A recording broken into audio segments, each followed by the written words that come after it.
आमच्या इथे या फुलांना सोनतळ म्हणतात. तर मोठी गडबड बघा झाली माझी आता. पकडू पकडून ठेवा. शेंगा टाकून एकदम छान बनते भाजी.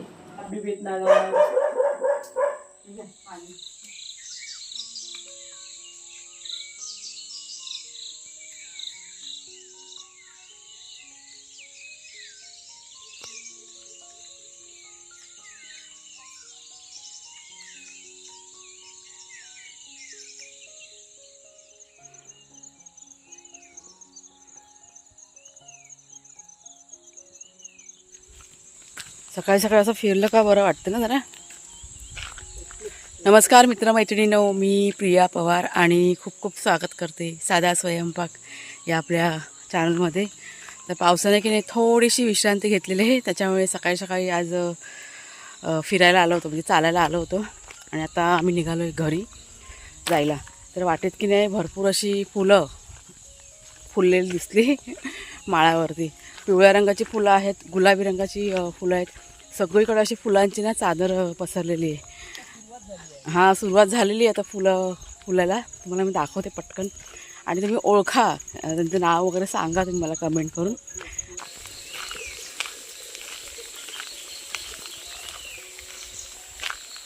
चला वाग्या, चला पुढं वा. तर ही बघा, ही फुलं पिवळ्या रंगाची. आमच्या इथे ह्या फुलांना सोनतळ म्हणतात.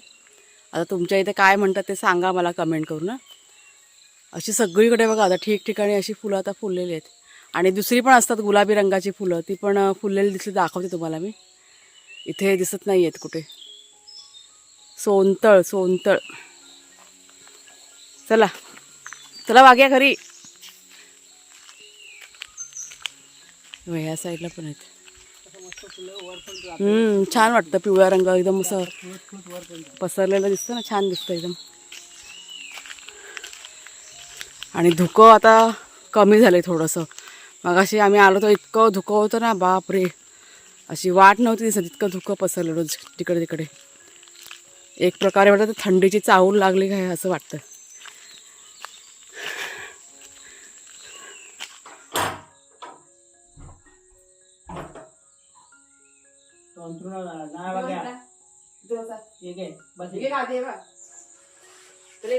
बसायचे आहे जमला. इथे बसा, बसा येते. बसा, पाणी नाही प्यायचं, पाणी पी ना जरासं. पाणी पी. चला आपलं काम आहे भरपूर. पाणी बस बेटा. तर बाहेरून फेरफटका मारून आल्यानंतर इतकं आम्हाला छान वाटत होतं, एकदम फ्रेश वाटत होतं. म्हणजे गेले 2-3 दिवस झाले गावी असं वातावरण तयार होतं आहे, म्हणजे थंडीसारखं धुक्याचं वातावरण काही तयार होतं आहे. त्याच्यामुळे सकाळी सकाळी असं फिरायला जायची जी मजा असते ना, ती एक वेगळीच असते. खूप छान वाटतं, खूप प्रसन्न वाटतं आल्यानंतर. म्हणजे कोणतंही घरातलं काम करायला की नाही असं मजा वाटते. त्याच्यामुळे हा जो फेरफटका आहे तो आता खूप असा गरजेचा वाटू लागलेला आहे. आणि आत्ता काही पाऊस बघा आता कमी होत चाललेला आहे. म्हणजे गावी तर आता आमच्या इथे पडतोय पाऊस, पण मध्ये मध्ये थोडासा थांबलेला असतो. पण हळूहळू आता थंडीला पण बघा सुरुवात होईलच. गणपती होऊन गेले का त्याच्यानंतर मग थंडीला सुरुवात होणार. तर इथे आता घरी आल्यानंतर पटापट घरातल्या कामाला बघा सुरुवात केलेली आहे. म्हणजे क्लिनिंग वगैरे करून झालं. नंतरला सकाळच्या नाश्त्याची तयारी आणि थोडीफार जेवणाची तयारी पण मी करून ठेवली होती. म्हणजे कुकर वगैरे आहे ना, तो लावून घेतला भाग्या शेरू यांच्यासाठी. आणि नाश्त्यासाठी आज पोहे बनवायचे होते, त्यामुळे कांदा वगैरे सगळं चिरून ठेवलं, म्हणजे बटाटे पोहे करायचे होते. आणि ही जी शेंग आहे ना, ती भाजीमध्ये मला घालायची होती दुपारच्या जेवणामध्ये. त्याच्यामुळे जी काही छोटी मोठी तयारी होती ती करायला सुरुवात केली होती. तर पोहे इथे मी फोडणीला घातले आणि कुकर तोपर्यंत माझा ना गॅसवरती ठेवलेला होता. म्हणजे एक 5 ते 10 मिनटं झाली होती, म्हणजे शिट्टी व्हायला आलीच होती.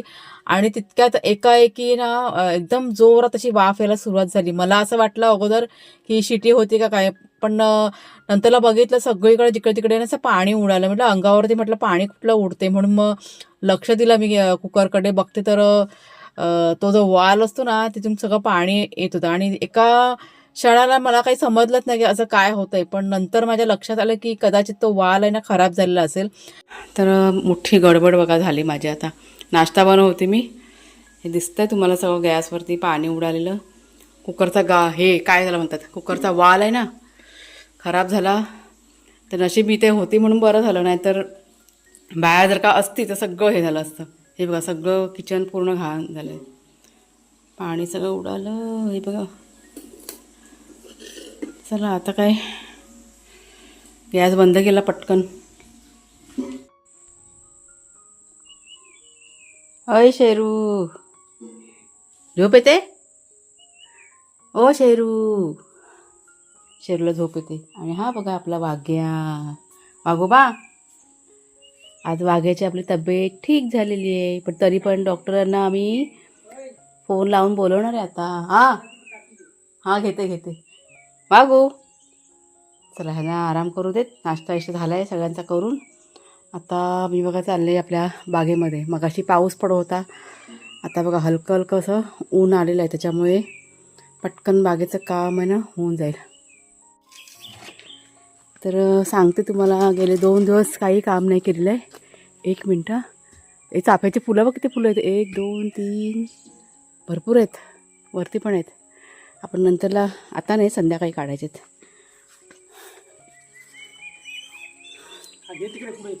हां. तर काय म्हणत होती, 2 दिवस झाले आम्ही बागेत काही काम नाही केलेलं आहे. पाऊस पण भरपूर होता त्याच्यामुळे.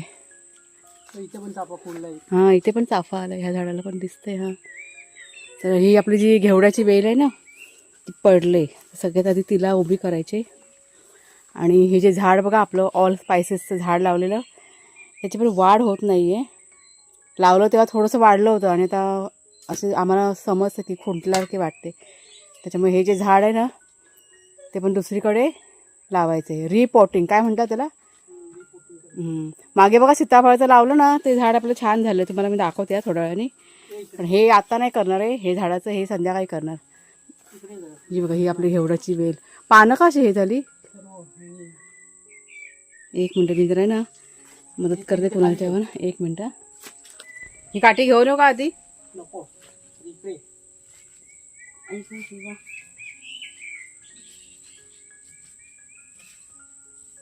पकड हिला, हे बांबू पकड. ती वेळ आहे ना केली, ज्याच्यावर गेले काढायला उभी राहा. हे एकच तेल बाकी आहे ना पोचवायची.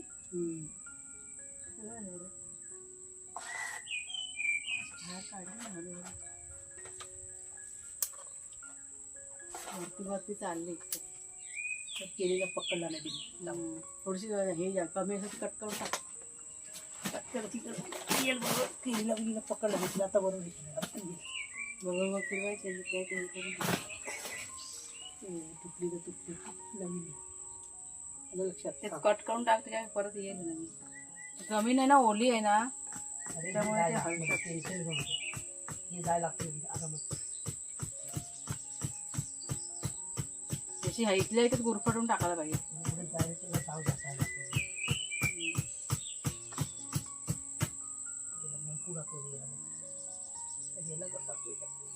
पकडू पकडून ठेवा.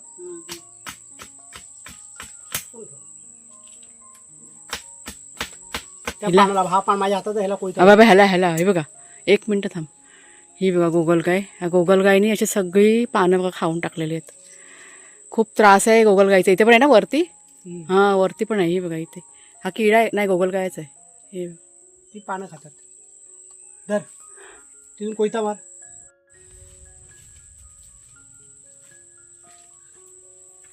इकडचं रान किती वाढलं ना. रान वाढलं रान झालं नाही. आता हे मागे आम्ही साफ केलं होतं, परत बघा किती वाढले तिथे.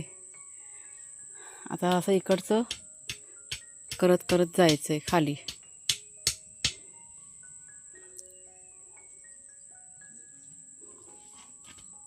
गावची माती म्हणतात ना, काय टाकलं तरी पटकन असं उगवतं ना.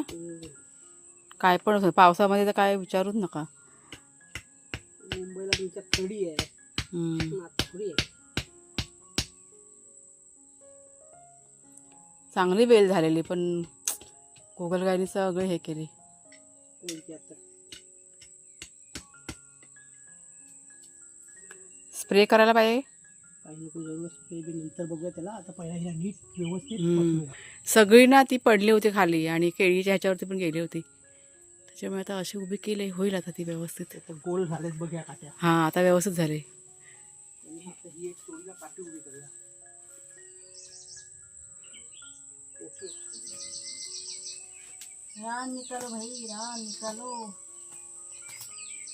आता हे पुढच्या वर्षी होईपर्यंत आपण असंच करत राहायचं ना, थंडीपर्यंत ना. तुम्ही ऐकलं काय, एकदा उन्हाळा गेला की ते आपोआप सुकून जाणार, थंडीपर्यंत हे वाढत जाणार ना. थंड नक्कीने तपलं हे तपलं. आणि नंतर परत परत एक पाऊस पडला जून मध्ये का परत सुरुवात ना. काय नाही. मग थंडीमध्ये असं काय वाटणार नाही आपल्याला, ते रान मी काय परत वाढणार नाही ना ते. थंडीमध्ये वाढत नाही, गवतच वाढतं. थंडीच्या नंतर ना पाणी नाही भेटलं की मरतात काही काही लोक.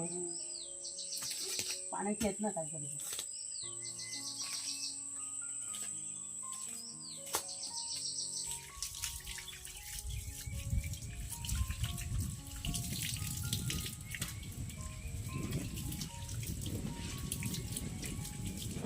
लाईटला काय झालं, हे बघा लाईटच गेली. आता ना काय सगळी गडबड होते. आता मी किचनमध्ये आलेले, कुणालच्या बाबांचं आहे बघा पाणी तापत ठेवले, मला जेवण करायचं आहे. आणि आता जेवण करण्यावरनं मला आठवलं कुकर माझा खराब झालेला आहे. झालं हे बघा आले. हां पाणी ठेवलं आहे तापत. कुकरचा वाल आपला उडालेला आहे, त्याच्यामुळे थोडंसं जरा मला अडचण होणार आहे. उद्या ना तर परवा मार्केटमध्ये जाऊन ते चेंज करावं लागेल. 2 दिवस असेच काढायला लागतं. त्याला असं वाटलं की तू फिरायला गेला असं. आणि भाग्याची तब्येत आता ठीक आहे, तरी पण आता डॉक्टरांना ना मगाशी फोन लावला आहे मी. डॉक्टर येतो असे म्हणाले. आत्ताच गेली लाईट. मी आता हां देते. डॉक्टर आता येतील, म्हणजे कधी पण येतील डॉक्टर. पण आहे व्यवस्थित आहे, पण एकदा दाखवलेलं बरं. त्याला की नाही काय झालेलं, ताप आला भाग्याला, त्याच्यामुळे त्याला असं झालं. डॉक्टरांनी म्हणजे मेडिसिन सांगितलं होते, त्याला दिलं काल, त्याच्यामुळे फरक पडला आहे. पण त्यांनी येऊन बघितलं चांगलं. नाश्ता वगैरे केला ना तू, खाऊन पिऊन झालेला आहे, नाश्ता वगैरे केलेला आहे. रात्री पण तो जेवला होता, पूर्ण 1 दिवस तो जेवला नव्हता. म्हटलं का असा करतोय हा, कारण थोडंफार मला अशी शंका आली की त्याला कदाचित ताप असेल. तर डॉक्टरांनी मला फोनवर सांगितलं की असं तुम्ही चेक करा म्हणून. ह्या दोघांना कधीच ताप नाही आलेला, हे फर्स्ट टाईम आहे की भाग्याला असं ताप आलेलं आहे. आता एवढा लहानाचा मोठा झाला, कधीच त्याला ताप वगैरे नव्हता, त्याच्यामुळे मला पण एवढं काही माहीत नव्हतं. पण डॉक्टरांनी जेव्हा सांगितलं की अशा प्रकारे तुम्ही चेक करा, लगेच तुम्हाला माहिती पडलं. आणि मग असं मेडिसिन दिलं, त्याच्यामुळे थोडासा फरक पडलेला आहे. आता गावच्या ठिकाणी कसे डॉक्टर असे लांब त्यांना जावं लागतं ना व्हिजिटला, त्याच्यामुळे वेळ त्यांच्याकडे कमी असतो आणि पेशंट असे जास्त असतात, त्याच्यामुळे थोडीशी अडचण होते. पण आज येणार आहेत ते असं. तर इथे बघा कांदा टोमॅटो चिरून ठेवला आहे मी. आता लसूण बघा चेचून ठेवलेली आहे. आणि मुगाची भाजी करते मी आज. बघा छान असे मोड आलेत मुगाला, त्यात शेवग्याची शेंग टाकणार आहे. पटकन फोडणी घालून घेऊया. कढईमध्ये तेल टाकून ठेवलं, आणि ही कढई ना सकाळचीच आहे, नाश्ता बनवला ना तीच कढई घेतली मी. पटकन म्हटलं फोडणी घालून होईल. तर मोड आलेल्या मुगाचे डोसे खूप छान बनतात. आज मला ते डोसेच करायचे होते, पण कुणालच्या बाबांना कांदा पोहे खायचं झालं, त्याच्यामुळे मग मी कॅन्सल केलं. म्हटलं चला आता भाजी करूया. भाजी पण बघा छानच होते. कडधान्यामध्ये भरपूर प्रमाणामध्ये प्रोटीन असतात, त्याच्यामुळे भाज्या कडधान्याच्या पण खायला पाहिजे. जसं आपण पालेभाज्या खातो तसं कडधान्य पण खायला पाहिजे. आणि मोड आलेलं असेल तर अजूनच त्यातले पौष्टिक घटक आहेत ते वाढतात, त्याच्यामुळे म्हटलं चला भाजी करूया. आता पुढल्या वेळेस मी कधी जर का मूग भिजवले आणि त्यावेळेस मग मी नक्की तुमच्याशी ते मुगाचे डोसे आहेत ना शेअर करेन. खूप छान लागतात चवीला आणि झटपट पण तयार होतात. तर इथे भाजीसाठी बघा काय काय घेतलं मी. कढईमध्ये तेल टाकलेलं आहे, तेलामध्ये कांदा टाकलेला आहे, परत थोडंसं हिंग टाकलं आणि जिरं टाकलं, व्यवस्थित जरा परतून घेतलं. आलं लसूण टाकलेलं आहे, नंतर त्यात टोमॅटो टाकलेला आहे आणि तिखट मसाला, हळद, गरम मसाला हे सगळं टाकायचं, चांगलं असं परतून घ्यायचं. आणि त्याच्यानंतर मी वाटप टाकलं आहे, म्हणजे कांदा खोबऱ्याचं वाटप आहे ना ते रश्श्यासाठी टाकलेलं आहे. चांगलं असं परतून घेतलं, मग त्यात मूग टाकले आणि शेंगा टाकलं. तर शेंगाची शेंग, ह्या शेंगामुळे भाजी ना अप्रतिम बनणार. कारण शेंगाची शेंग आपण कोणत्या पण भाजीमध्ये किंवा डाळीमध्ये वगैरे टाकतो ना, त्या पदार्थाची चव जी आहे ना ती एकदम चेंज होऊन जाते. खूप मस्त लागते शेंगाची शेंग भाजीमध्ये किंवा डाळीमध्ये. तर इथे म्हणजे चवीप्रमाणे मीठ वगैरे टाकलं, गरम मसाला टाकलं आणि गरजेनुसार ह्यात पाणी टाकलेलं आहे. आता मूग शिजायचे म्हणजे पाणी लागणार आणि थोडीशी ग्रेव्ही ठेवणार होती ना, त्याच्यामुळे पाणी टाकलं आणि मग त्याच्यावर डिश ठेवली आणि त्या डिशवरती पण पाणी ठेवलेलं आहे. तर इथे माझी भाजी 5 ते 7 मिनिटामध्ये तयार झाली आणि त्याच्यानंतर मी इथे किचन आवरून घेतलेलं आहे. म्हणजे मगाशी बघा आपला कुकर जो वाल उडाला ना, त्याच्यामुळे पूर्ण किचनमध्ये सगळं पाणी झालं होतं. टाईल्स वगैरे आणि किचनमध्ये पण सगळीकडे पाणी सांडलं होतं. त्याच्यामुळे जेवणाचा आटपला आणि लगेच पूर्ण किचन वगैरे, हॉल वगैरे सगळं मी आहे ना क्लीन करून घेतलेलं आहे इथे. तर मगाशी की नाही आमच्याकडे लाईट गेली होती, जेव्हा आपली भाजी शिजवते ना त्यावेळेस. तर भाजी इथे आपली बघा रेडी झालेली आहे आणि गार पण झाले आता. हलकीशी फक्त गरम आहे. ही बघा इतकी छान अशी भाजी आणि शेंग टाकले ना त्याच्यामुळे मस्त अशी भाजी झाली. थोडासा रस्सा आहे या भाजी मी ठेवलेला. हा बघा, हा इतका असा रस्सा ठेवला आहे साधारण. मस्त असा घमघमाट सुटला त्या भाजीचा. शेंगेमुळे ती चव आलेली आहे. आता थोडंसं सलाड बनवायचं आहे, ते पटकन बनवून घेते.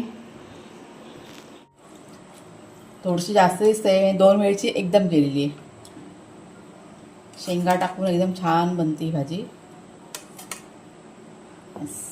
रस्सा ताट तयार झालं आपलं. दुपारचं जेवण आहे आपलं आजचं. तर जेवण वगैरे झालं आमचं आणि एक 5 ते 10 मिनिटातच डॉक्टर पण इथे आलेले आहेत बघा. तर त्यांना ज्या काही वस्तू हव्या होत्या ना, म्हणजे गरम पाणी वगैरे त्यांना लागतं, त्याच्यामुळे ते पटकन मी गरम पाणी करून इथे आणून दिलेलं आहे. वाघाला ते ना इंजेक्शन देणार होते. म्हणजे तर तुम्हा सर्वांचे सगळ्यात आधी अगदी मनापासून मी आभार मानते. कालच्या व्हिडिओमध्ये जेव्हा मी सांगितलं की त्याची तब्येत ठीक नाही, तेव्हा खूप जणांनी अशा कमेंट्स करून सांगितलं की ताई काळजी घ्या वाघ्याची म्हणून. म्हणजे इतकं तुम्ही प्रेम करता शेरू आणि वाघ्यावरती. मला सुद्धा खूप असं म्हणजे भरून आलं होतं मग तुमच्या कमेंट्स वाचून. तर चला मग ताईनो, आजचा आता व्हिडिओ आहे तो इथेच थांबवते. पुन्हा आता पुढच्या व्हिडिओमध्ये भेटूया. तोपर्यंत खूप खूप धन्यवाद.